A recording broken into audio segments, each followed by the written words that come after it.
Hey everybody, Ryan here. For today's video, I have something a little different once again, and I guess you could say it's the start of kind of a new series, but it's not going to be a consistent thing because I don't usually do this very often, and that being forgetting to record or just not recording out of laziness. And sometimes when I don't record, insane things happen, and that is the case with this match that I'm going to show you today, which was while I was grinding some SL using the 9.0 French premium lineup. And so this video is going to be my attempt at using my 2 remaining brain cells to do post commentary over a replay. And as always, if you do enjoy the show, don't forget to leave a little love on the video because it helps me out tremendously. And here we go. Alright, and so now it begins with my first spawn being the VBCI, which is of course the new premium IFV for France, sitting at BR 9.0. My general plan was to go into this area in E5 around here so I could watch this angle. This is generally where I go these days on this layout. Anyways, here we are finally in position, and I'm hearing some commotion happening, and then I hear my first engine out in the field, and he gets shot and presumably immobilized. But what I did notice in the moment while playing was this right here. This is a scout drone that got sent out from somebody behind the town on the flank. And also apologies for Gaijin's replay system being really trash, because this is a friendly term 3. I have to turn off player markers, which does include friendly markers, unfortunately. Anyways, so I know that there's some sort of light tank over here on the flank. And then, unfortunately, there's no kill feed in the replay either, but this light tank in the corner next to me in the term did just get killed by a Type 16 FPS. And so I'm beelining it over towards the edge of the map, but then I keep scanning the angle and notice that the Type 74 from earlier that got shot is still just immobilized, and so I take his life. Unfortunate. Anyways, now I shoot the drone up to find where this guy is, and you can barely see it here. He's over in the corner, already pushing out way left towards my spawn. So as soon as I notice that, I ditch the drone and then start backing up. And the cool thing about the VBCI is that there's basically nothing in the back of the tank. But anyways, I do get the drop on this Type 16 and start laying into him. Don't really do much damage at first, but do end up getting his loader and making his breach red. Which, while not being guaranteed that he's not able to fire, it's pretty likely that his breach is just dead, and so I go for the push and get the Type 16. However, while this is happening, the term 3 that was with me dies to another Type 16.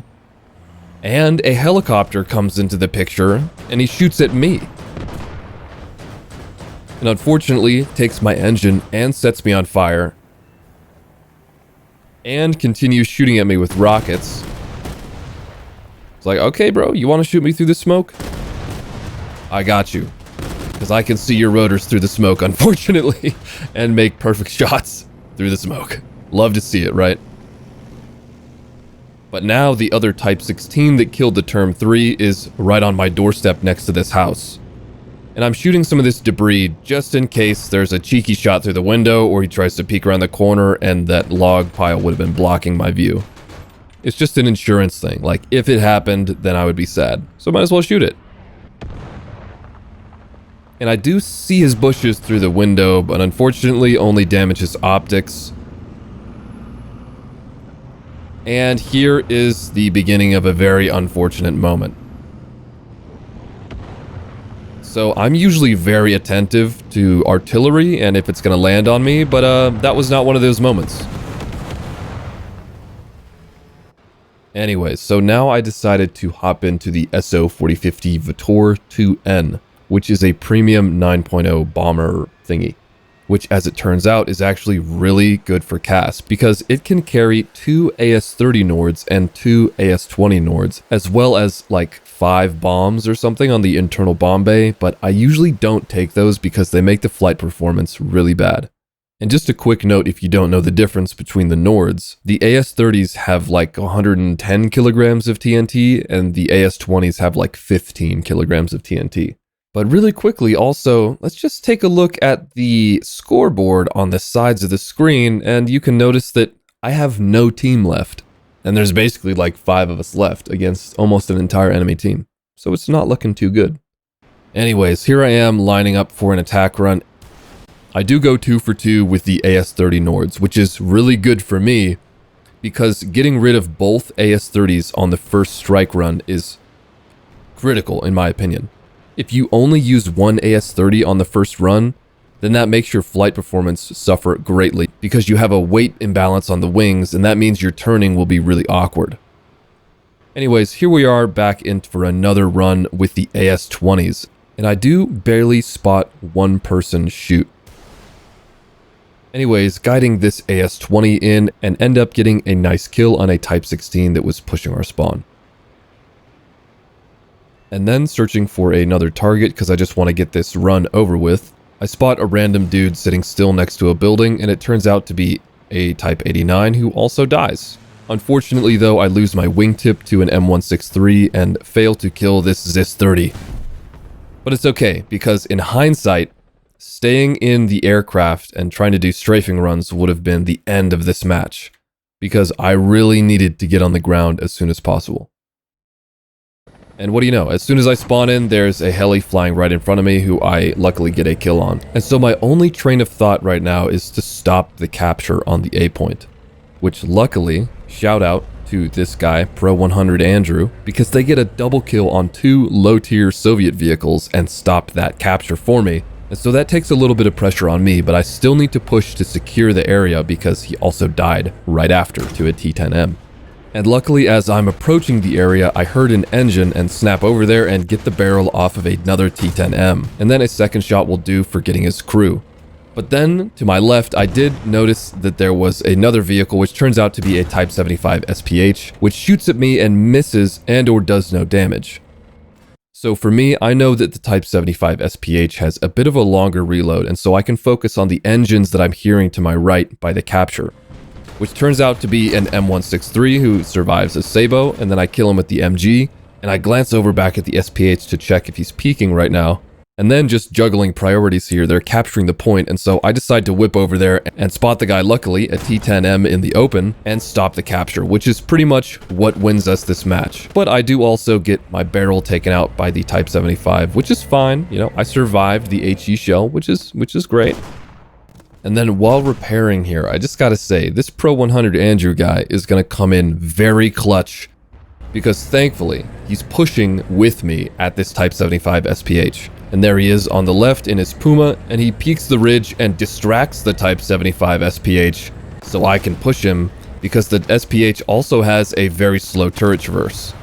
However, there is an AH-1G coming in and unfortunately kills Andrew. And obviously also wants to kill me, but I'm not having any of that. Please die, sir. And I guess you could say it's lucky because heli damage models can be pretty busted sometimes, but I do get a one-shot on the heli with the Sabo. And then of course, since the SPH is of no threat to me, I finish him off when I can.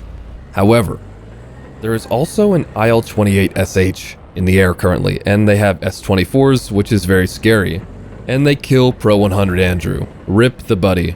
And as I'm coming up to the cap, I hear 2 engines left and right, and I do spot a little bit of the guy on the left of the church. And you know, since I'm feeling lucky, I just swing the corner, and luckily, the BTR-ZD damages my barrel slightly but doesn't destroy it.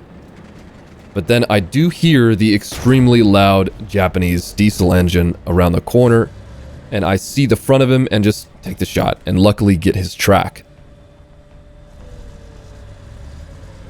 And now here's one thing that most players don't really know, and that you can actually ammo rack vehicles using the 35mm Olerkin platform, such as the Chieftain Marksman and Gepards and Type 87, on the edge of the gun, because there's an auxiliary ammo belt over that side cover.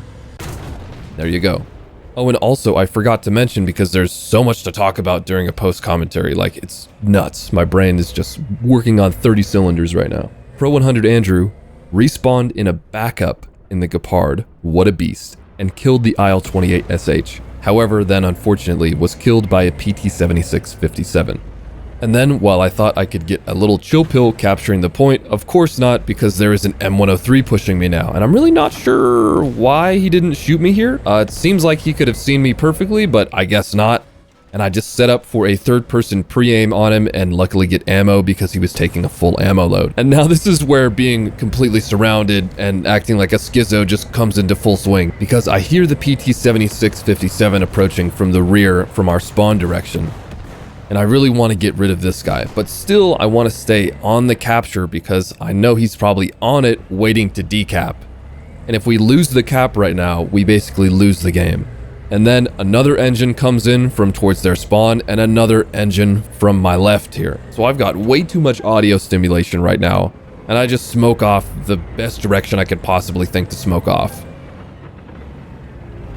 Also, I don't know what's going on with the visual artifacts. Please forgive me. Anyways, I'm most worried about the PT-7657 because usually people that have that vehicle are quite sweaty or quite aware in general. And so I'm really checking this corner to my right very hard to make sure he's not there, because I also hear this little vacuum engine, which turns out to be a ZZZ30. And with the ZZZ gone, there's still about 4 people around my location that I can currently hear.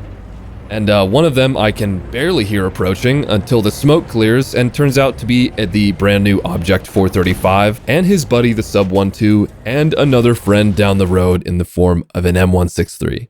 You love to see it. So I killed the gunner only off of the Object 435, which, you know, in my opinion, that shot should have been a kill, but I digress. Well, mostly I die. The Sub 12 unfortunately takes my barrel, and then my 50 cal has to reload as soon as these guys push me, unfortunately. So while I would love to be just pinging them with 50 cals, I have to wait until I reload. But at this point, my best play is to just go with the broken arrow artillery and hopefully kill one of the AAs with it once I die. Now, I would say you might have missed it here, but you definitely did miss it. You heard the PT shoot a couple of times, and he actually shot Pro 100 Andrew in the Martyr A1, who also just killed the Sub 12. And with him killing the sub, the enemy team has less than 100 tickets left. And you can't see me doing it in the replay, of course, but I am checking the scoreboard, so I know that they're just 1 kill away from losing. And so, basically, the only thing left to do is hold W and hope that somebody exposes themselves to my angle. And yes, they do. The PT-76 was there, and I get the final kill to win the match. So, GG, right? GG's. Very nice. And I unfortunately don't have the reward screen to show you, but I do have this replay end screen right here, and you can see I ended it with 5,300 score, 3 air kills, 15 ground kills, whew, 2 assists, and 1 zone capture. And not to be forgotten either, Pro 100 Andrew 264, biggest shout out to this guy right here with 1 air kill and 5 ground kills, 6 deaths. Sticking through to the end of the match, regardless of what happens. And that's that. I really hope I can stitch this all together into a way that is enjoyable and makes sense, because it's pretty rough. It's pretty rough. Anyways, that's all I have for you in this video, and I hope you enjoyed it. As always, a huge thanks to my tier 3 supporters. And video's over. Bye.